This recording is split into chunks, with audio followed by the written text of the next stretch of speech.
Welcome to অঙ্ক কি কঠিন। আজ রিলেশন ফাংশনের উপর আমাদের সেকেন্ড ক্লাস। আগের ক্লাসে আমরা দুটো কনসেপ্ট পড়েছিলাম, অর্ডার পেয়ার আর কার্টেসিয়ান প্রোডাক্ট। তো এই রিলেটেড দুটো স্টেটমেন্ট প্রথমে আমরা দেখব এবং তার প্রুফ করব।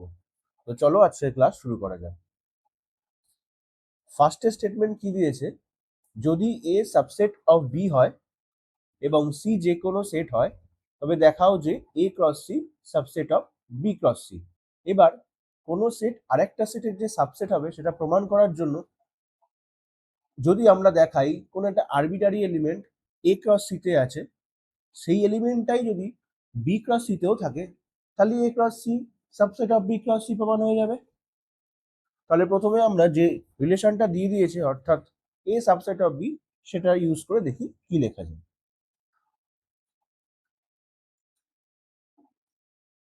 যেহেতু এ সাবসেট অফ বি, অতএব এক্স বিলংস টু এ, এর থেকে আমরা কি লিখতে পারি, এক্স বিলংস টু বি। এবার এ ক্রস সি থেকে একটা এলিমেন্ট ধরে নিই। এবার অর্ডার পেয়ারের ডেফিনেশন থেকে আমরা পাবো এটা মানে X belongs to A and Y belongs to C. এবার অলরেডি আমরা এক থেকে পেয়েছি এক্স বিলংস টু এ মানে এক্স বিলংস টু বি, তাহলে আমরা লিখতে পারি X belongs to B and Y belongs to C.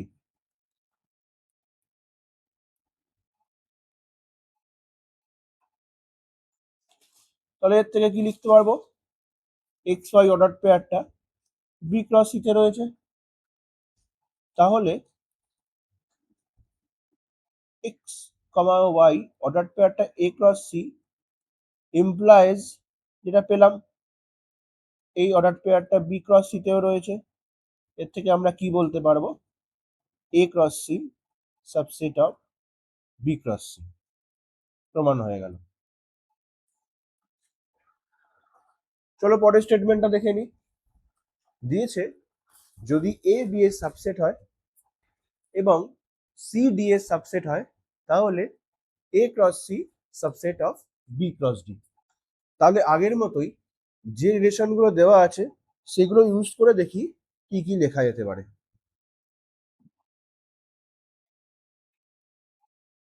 যেহেতু এ সাবসেট অফ বি, তাহলে x belongs to A imply করবে এক্স বিলংস টু বি।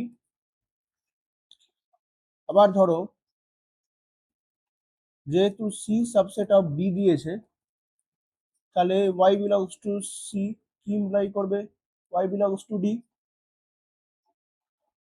এবার এ ক্রস সি থেকে একটা আমরা এলিমেন্ট ধরে নিই, ধরি x y belongs to A cross C. তাহলে কি লেখা যাবে, x belongs to A and Y belongs to C.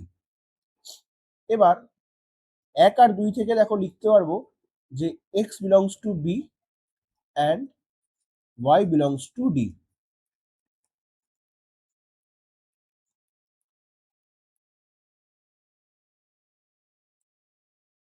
এটা মানে কি, এক্স ওয়াই অর্ডার পেয়ারটা বি ক্রস ডিতে আছে। এর থেকেই প্রমাণিত হলো যে A cross C subset of B cross D.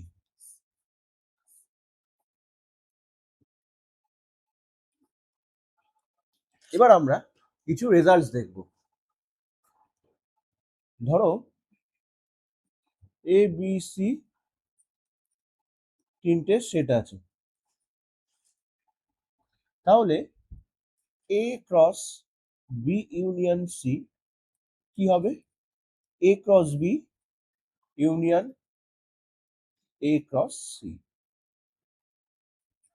আর একটা দেখো জাস্ট ইন্টারসেকশনের ক্ষেত্রে কি হবে, সেম হবে, জাস্ট মাঝে ইন্টারসেকশন হয়ে যাবে। এবার ধরো এবিসিডি চারটে সেট দিয়ে দিয়েছে,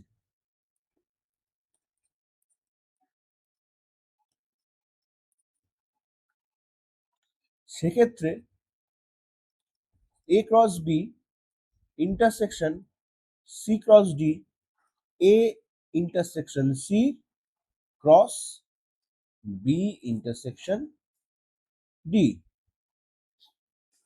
এবার আর একটা দেখো, A cross B minus C মানে ডিফারেন্স কি হবে, A cross B minus A cross C. এই যে চারটে রেজাল্ট, এগুলো মনে রাখবে, অঙ্কে আমরা ডাইরেক্ট অ্যাপ্লাই করব। চলো এবার কিছু অঙ্ক দেখে নেওয়া যাক। এখানে দিয়েছে যে দুটো অর্ডার পেয়ার ইকুয়াল দিয়েছে, সেখান থেকে এ আর বি এর মান চেয়েছে। এবার আমরা জানি যে দুটো অর্ডার পেয়ার কখন ইকুয়াল হবে, যখন বাঁদিকের অর্ডার পেয়ারে প্রথম পদটা ডান দিকের অর্ডার পেয়ারের প্রথম পদের সমান হবে, আর সেরকম ভাবেই বাঁদিকের অর্ডার পেয়ারের সেকেন্ড পদটা ডান দিকের অর্ডার পেয়ারের সেকেন্ড পদের সাথে সমান হবে।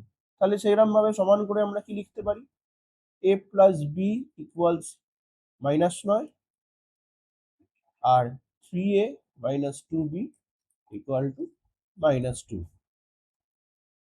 তাহলে 1কে যদি 2 দিয়ে গুণ করি এবং 2কে যদি 1 দিয়ে গুণ করে এটা যোগ করে পাই 2a plus 2b equals -18, 3a minus 2b equal to -2।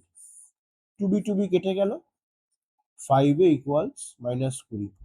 অতএব এর ভ্যালু 4। তাহলে 1 থেকে পাই b ইকুয়াল টু -9 প্লাস 4 -5। তাহলে কোন উত্তরটা হচ্ছে ডি অপশন, এর ভ্যালু -4, বি এর ভ্যালু -5। নেক্সট অঙ্ক দেখা যাক। এখানে এ বি সি তিনটে সেট দিয়ে দিয়েছে, চেয়েছে এ বি এর যে ডিফারেন্স সেট আর বি আর সি এর যে ডিফারেন্স সেট তাদের কার্টেসিয়ান প্রোডাক্ট কি হবে। তাহলে চলো ফার্স্টে আমরা এ মাইনাস বি এই সেটটা বের করে নিই। এ মাইনাস বি মানে হচ্ছে এর এলিমেন্ট যেটা বিতে নেই। দেখো এতে 1 2 4 আছে, বিতে 2 4টা রয়েছে, তাহলে কোন এলিমেন্ট যেটা এতে আছে কিন্তু বিতে নেই, 1। তাহলে এ মাইনাস বি 1 হলো। এরপর বি মাইনাস সি বের করি, বিতে 2 4 5 আছে, সিতে 2 আর 5 আছে, তাহলে 4টা এমন এলিমেন্ট যেটা বিতে আছে কিন্তু সিতে নেই, তাহলে 4 হলো। এবার চেয়েছে A minus B cross B minus C, যেহেতু একটাই এলিমেন্ট আছে একটাই অর্ডার পেয়ার পাওয়া যাবে, তাহলে 1 0 সি উত্তর। পরে অঙ্ক দেখি। দিয়েছে এ একটা সেট বি একটা সেট, A cross B intersection B cross A. তাহলে এ ক্রস বি বের করে নিই। আমরা জানি অর্ডার পেয়ারের প্রথম এলিমেন্টটা এ থেকে নেব, সেকেন্ড এলিমেন্টটা বি থেকে। সেরকম ভাবে b1 b2 b3 ছটা এলিমেন্ট পেলাম। এরপর বি ক্রস এ বের করি। বি ক্রস এতে কি হবে, অর্ডার পেয়ারে ফার্স্ট এলিমেন্টটা বি থেকে নিতে হবে, তাহলে 1, সেকেন্ড এলিমেন্ট এ থেকে, ফার্স্ট এলিমেন্ট বি সেট থেকে, সেকেন্ড এলিমেন্ট এ সেট থেকে। এরকম ভাবে আমরা 6টা লিখে নেব এলিমেন্ট। এবার আমার চেয়েছে A cross B intersection B cross A. এবার দেখো এ ক্রস বি সেট আর বি ক্রস এ সেট, এই দুটো সেটের মধ্যে কোনো এলিমেন্ট কি কমন আছে, কমন নেই, সেই জন্য এদের ইন্টারসেকশন হবে নাল সেট মানে 5। তাহলে ডি উত্তর। তাহলে আজকে ক্লাস এই পর্যন্তই থাকলো। নেক্সট ক্লাসে আমরা কিছু সোজা অঙ্ক করব আর আস্তে আস্তে মডারেট এন্ড লাস্টে হার্ড অঙ্ক করব। Thank you.